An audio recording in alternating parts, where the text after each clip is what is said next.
Thank you.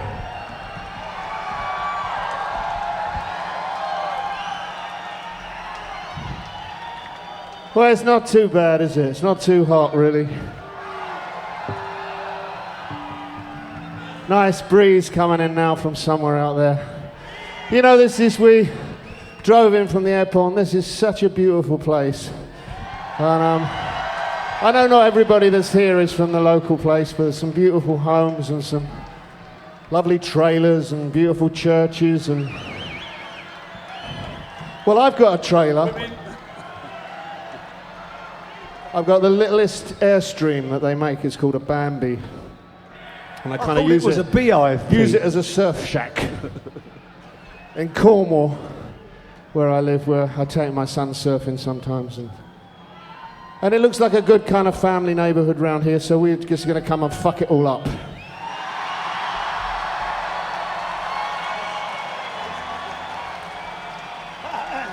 And for those of you who don't cuss and swear, I'm really sorry that the first thing that I said was what I said. It's one of our better habits. You mean it's okay for me to masturbate? Carry on. That's what I do.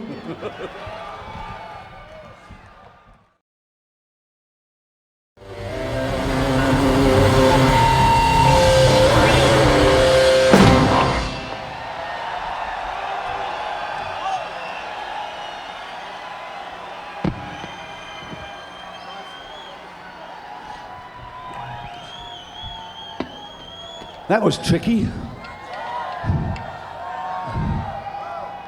I swallowed a bug, and so did Zach.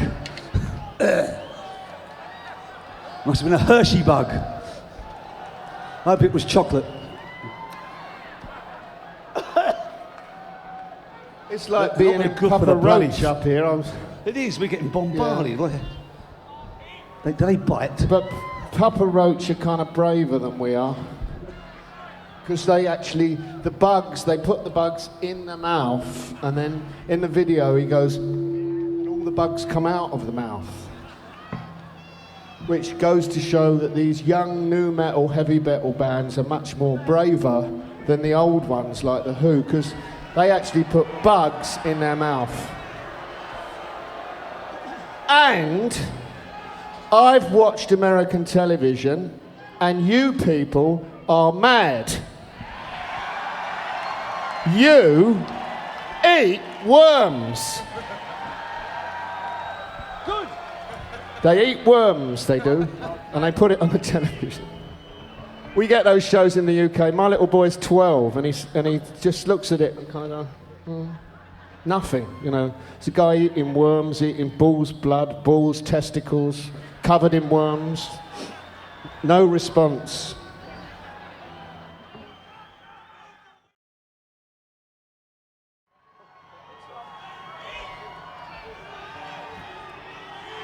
I'm sure that ain't easy.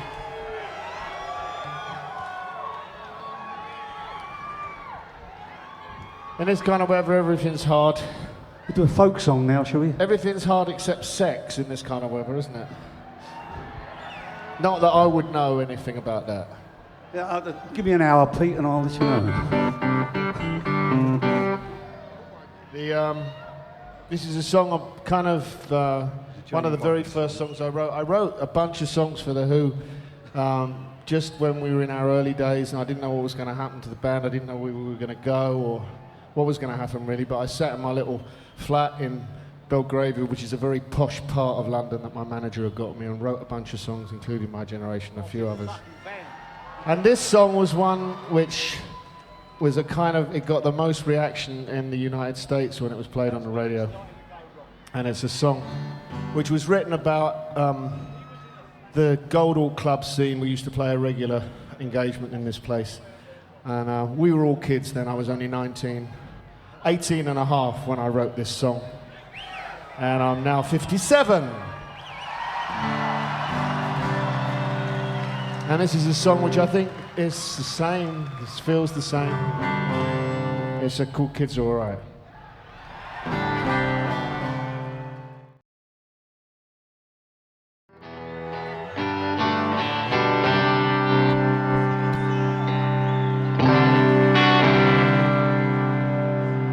Back in 71, 72, I started to write a piece which became attached to the Who's album, Who's Next?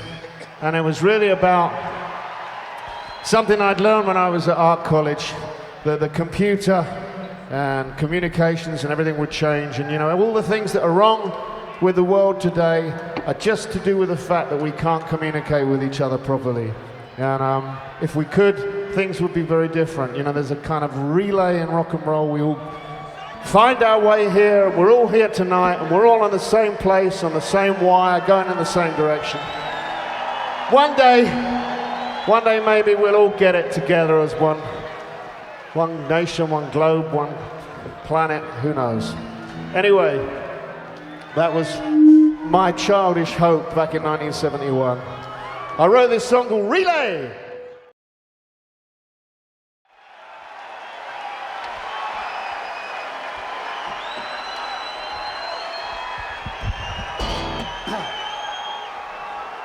Jesus Christ, there was a fucking cup of tea. Have a fucking conference about it.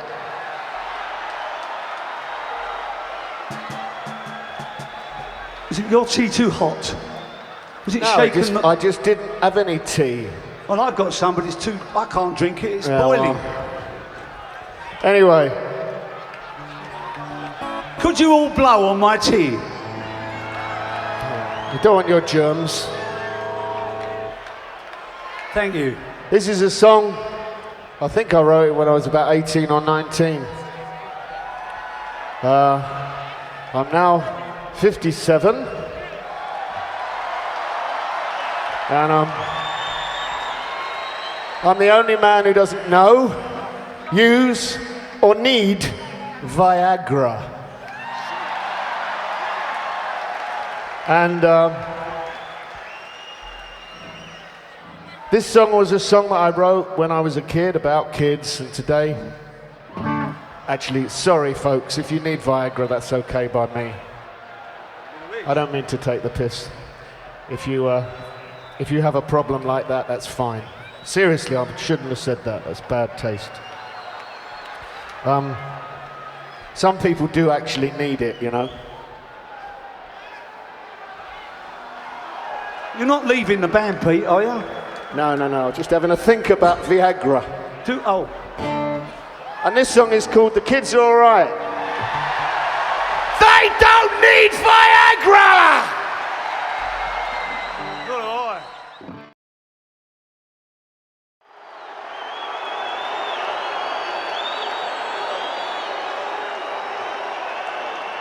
I'd like to stick this right up your ass. Come on the stage and throw it.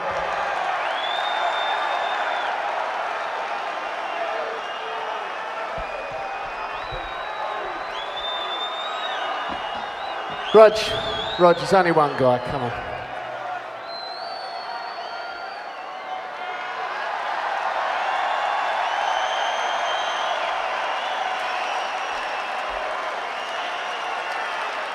God bless you.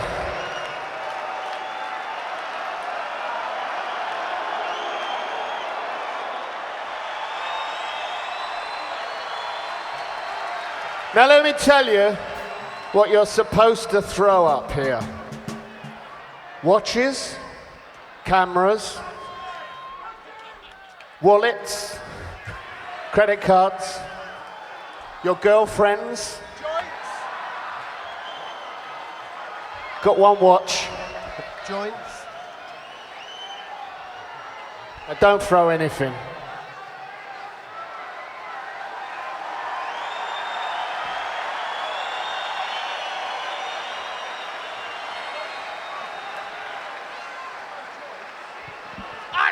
My fucking eye, I'm suing you. Let's see how much this is. Let's see how much this man thinks I'm worth. A 5. I'd agree with that. Well, it's better than a 1, isn't it? That's better than I got, Pete. I got sweet fanny out of a 20! bottle of Coke.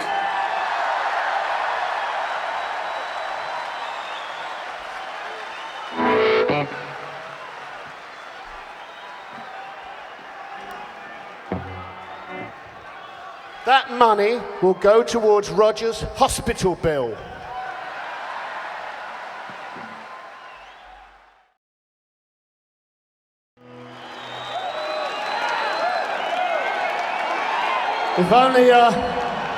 If only we were all fit enough to dance at the end there.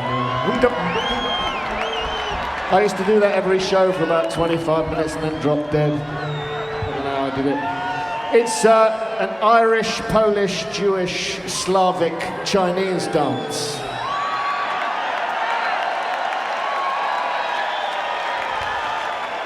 With a bit of Hitachi thrown in, I think.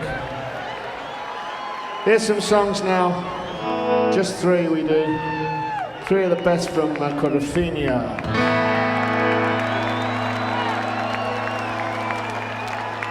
This is set by the Seaside in Brighton in the UK. His first song is On the Sea, in the Sand, in the Rain.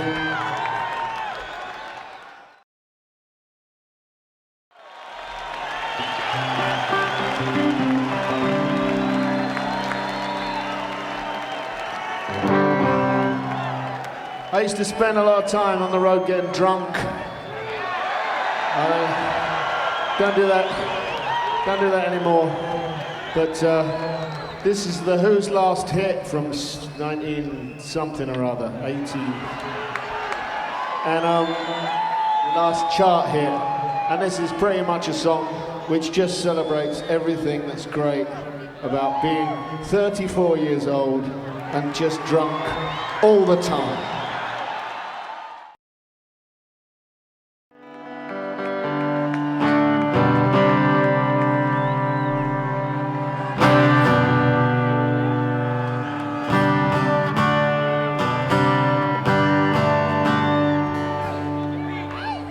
When I first started writing songs for the band, I'd written a couple before then. I'd written a couple and I'd had a song published for some Merseybeat band from Essex, which is a contradiction in terms because Merseybeat means that you come from Liverpool.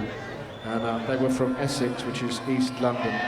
But they were pretending to be the Beatles. There was a song called It Was You, and that was the first song that I wrote that got published. And then later on, when the Who started to work, I sat in a little humble bedroom in the most fashionable and expensive part of London. My manager bought me an apartment there with a couple of tape machines, and I wrote a bunch of songs for the Who's first album. And you know, a lot of music in those days, and still today, goes from kind of bedroom to bedroom. You know, we listen to music privately and quietly, sometimes in a car, and a lot of those songs are written privately and in private places, and when you come to sing them in this kind of surrounding and a big gig, everything changes and they take on different meanings, and songs that are about failure become songs about heroism, and songs that are about heroism become songs that are about failure, and so on. The contradictions continue. This is a song that I wrote when I was just turned 19. It was a song about being a kid and how the only place you can trust kids is with other kids. And the song was called Kids Are Alright. Just see how the song has changed.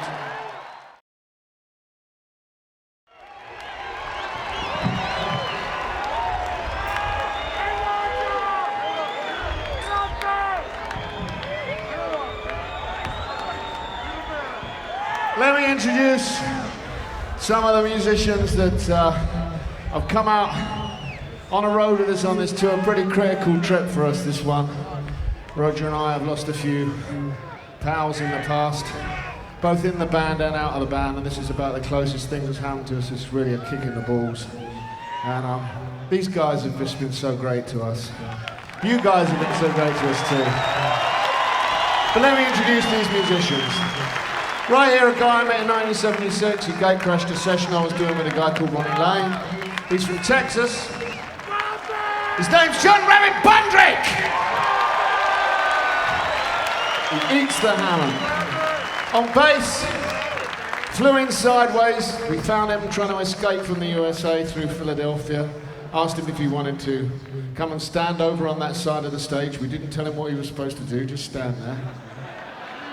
This is the brave gentleman, the scholar, the great musician, wonderful bass player, good friend, Pino Palladino!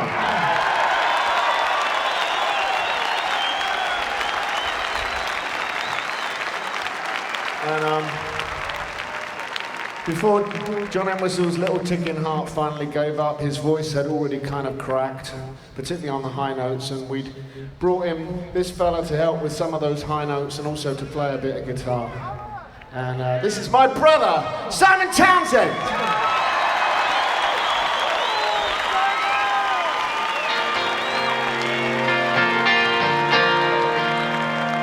And on drums, we've had some great drummers in this band on and off, and this is one of the best, if not the best. At least he's here, and he's alive, which is saying something.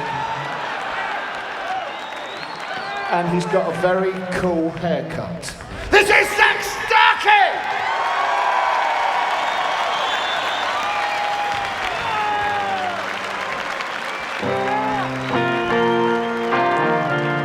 And wherever we play in New York, we know that a lot of you guys used to find your way into the Who, the bosom of the Who, through that man called John Entwistle.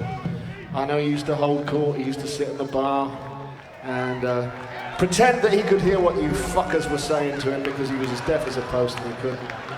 But we know that for some of you, you're not going to get much closer to us than this, but this is a song which we're now dedicating to him. Another tricky day.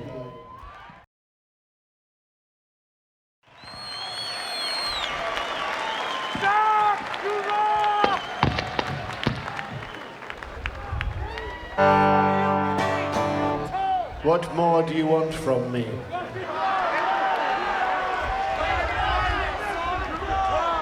Come on, Pete, he says. What, into the back? Just you and me?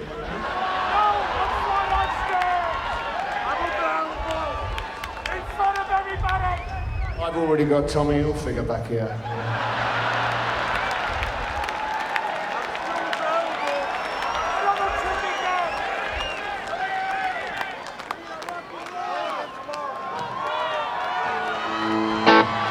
Just so that you know, Tommy Hilfiger is my friend.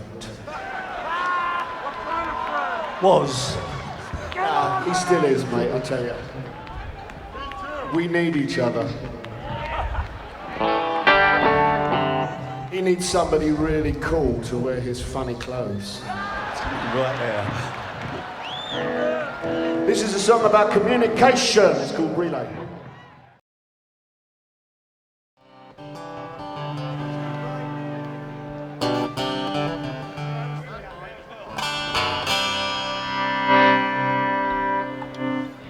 The Who started it pretty much around 1961, 62 when we were all still at school. And I started writing songs for the band early 1964.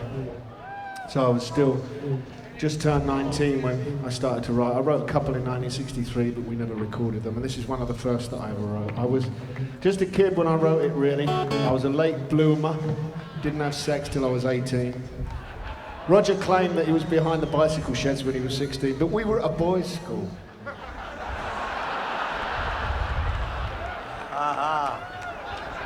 He fell. But I was kicked out of school at 14. He's better with one of the teachers, I expect. Anyway, this is a song that it's kind of grown over the years, and it's kind of turning into this wonderful man's autobiography. Oh, come on, don't fuck off. It's great. It's great. Fuck off. Yeah, you too. You can fuck off. Okay. That's all we need.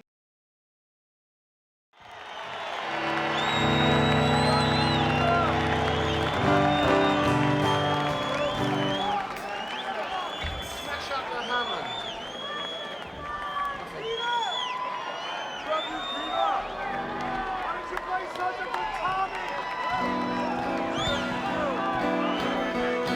Just because you piss away your fucking hard-earned cash following this bunch of wankers around every single fucking gig you come to, You fucking need your fucking brain tested is what you... But we're very grateful.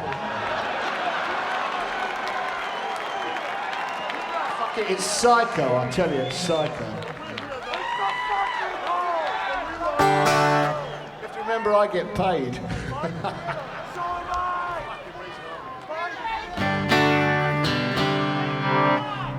It's a shit job, but someone's got to do it. Someone's doing it. And he's the one who shouts out, "Get on with it."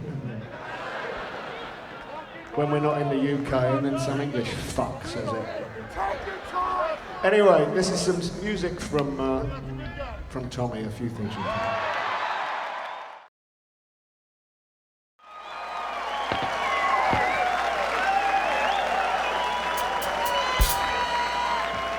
We got some many friends in the audience and many friends up here on the stage. We've had a weird year this year with our bass player dying on the first day of the tour. Fucking bad timing. And typical, really. I could do bass player jokes now, couldn't I? No, I only do drummer jokes. But we have got great guys with us on the road who've been a fantastic emotional support and spiritual support. This guy is a real Hammond ace. I've known him since 1976. That's actually technically before he was born. This is John Rabbit Baldrick from Texas!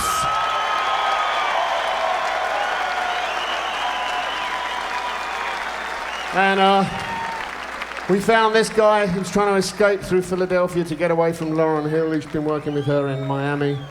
And he agreed, he was going home after doing a lot of work, and he agreed to come out and spend the summer with us.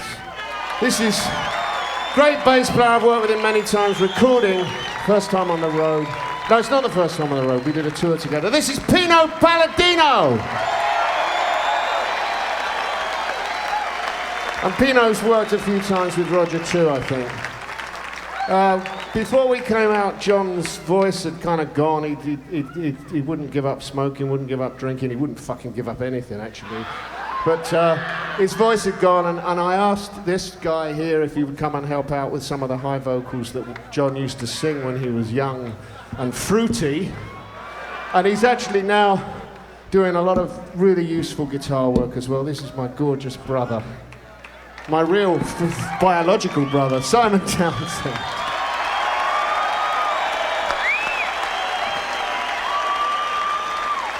And on drums, this is a difficult seat to fill, and we've had some really shitty drummers in our time, and Zach's definitely the shittiest of them all. This is the incredible Zach Stuckey!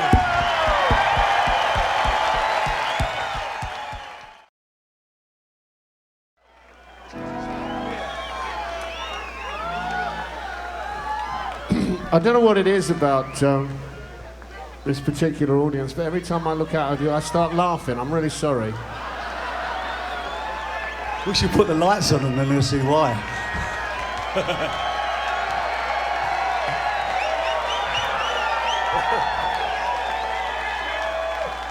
I don't know whether it's because I'm seeing the cast of so many movies, or the faces of so many people who've paid for so many movies or something, but it's... or the fact that so many of you are so funny in the jobs that you do.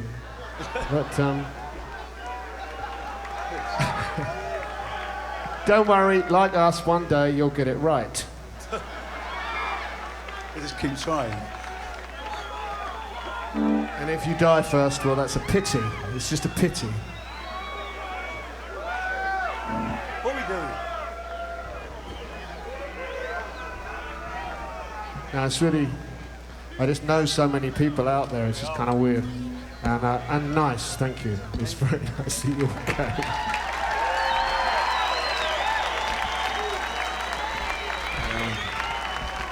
Some of you are people that I recognise that I don't know yet. I hope one day I'll get to meet you. I don't meet many people. Roger probably knows a lot of you already.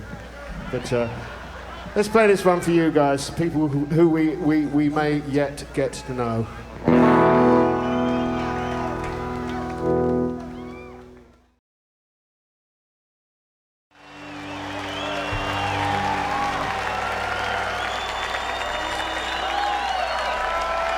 I think I might have been a bit drunk when I wrote that. A little bit. I can't remember what it was like, really. But I had a nice time. I had a nice time writing that song. I spent about a month doing the demo. And it was the only hit that we had off the album, wasn't it? Yeah. Good album, though, they say, yeah. Some good songs, that album, Pete. Good songs, that.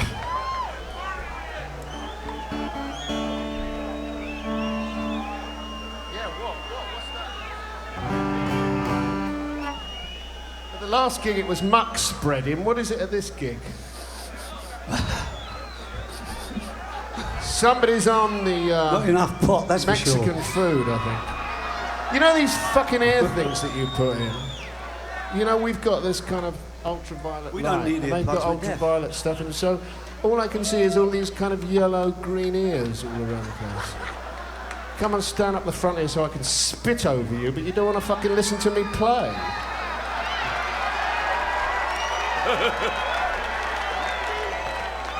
This is a song I wrote when I was 19, or just turned 19, actually. Feels like this song was about my life, Pete. Yeah, you're right. I was married with a kid at 19. That's right. Yeah, it bloody well was. One room flat. But he was very good because he stood by her. Yep. For 6 months. What a splendid record of devotion to duty. Well, I still love her. And she's a good girl. But it wasn't for me. I've got a great son. And he's just due to have my second grandchild. And I went out, I remember, with her best friend Dolores, didn't I? Yeah, she was all right too. She was lovely. Dolores was Still lovely. love her.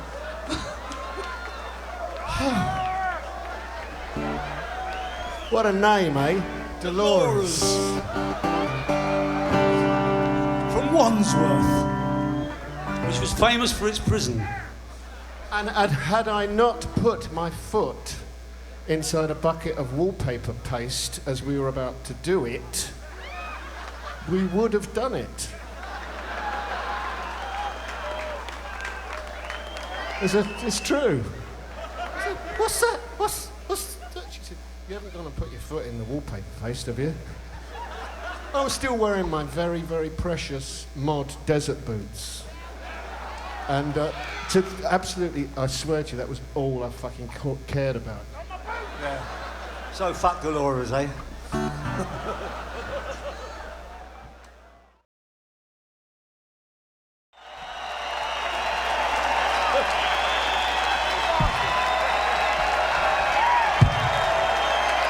Just absolutely horrible ending. That was great. A real rock and roll ending. Horribly horrible.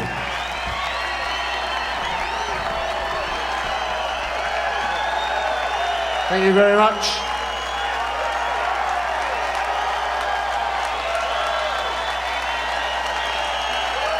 Thank you very much.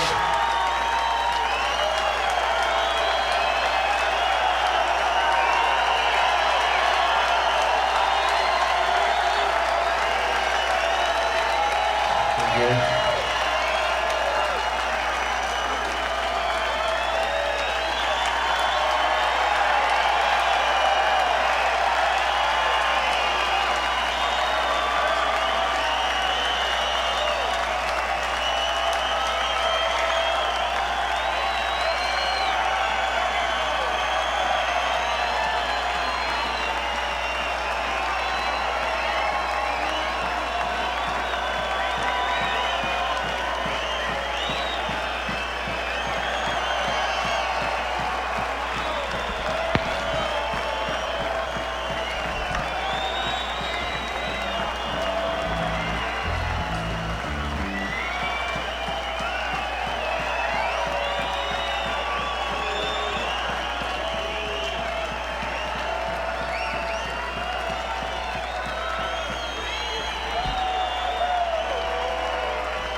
we were just having a little chat about the sound. This is a beautiful, beautiful, beautiful venue, but we were just having a chat about the sound, and we think we've sorted out how to fix the problem that we've got. All the people here must leave. No, we're serious, because you should leave, and then the sound will be better for everybody else and for us. Yeah.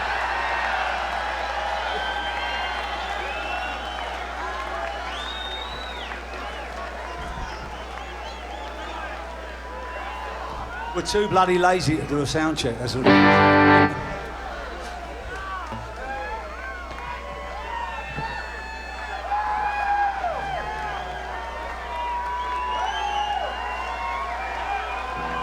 I still really like my idea, I do.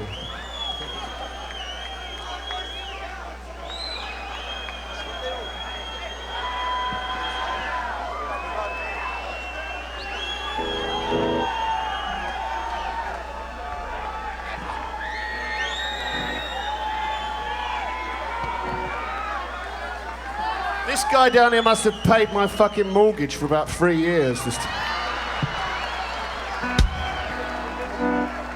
got a better job than we have.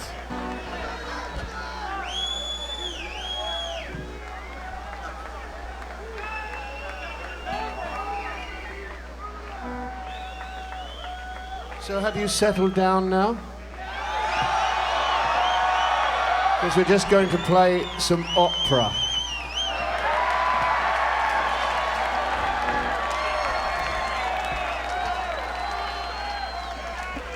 Do you mind being quiet, please? We're about to play a fucking opera!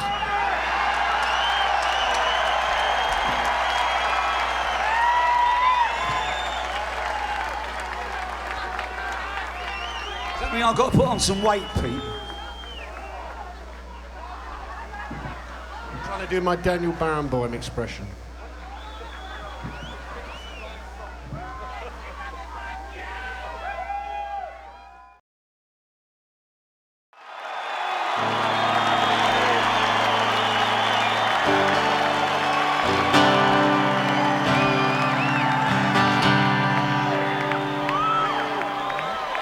Every time we play that now, I finish it and I think about that concert we did in New York. It's over a year ago now. And whenever we finished it, the lights came up and there were all these crying firemen and cops and paramedics. And you know, I just hope one day those songs that we played for that 9/11 concert, the Twin Towers thing, I just hope we can forget that association. You know, it's over, it's done. It's finished. We must never forget, but please, let's let those songs live again in their own right so that I can sell them to shampoo companies.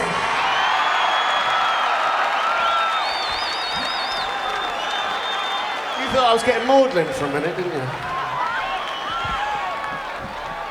Such a tart.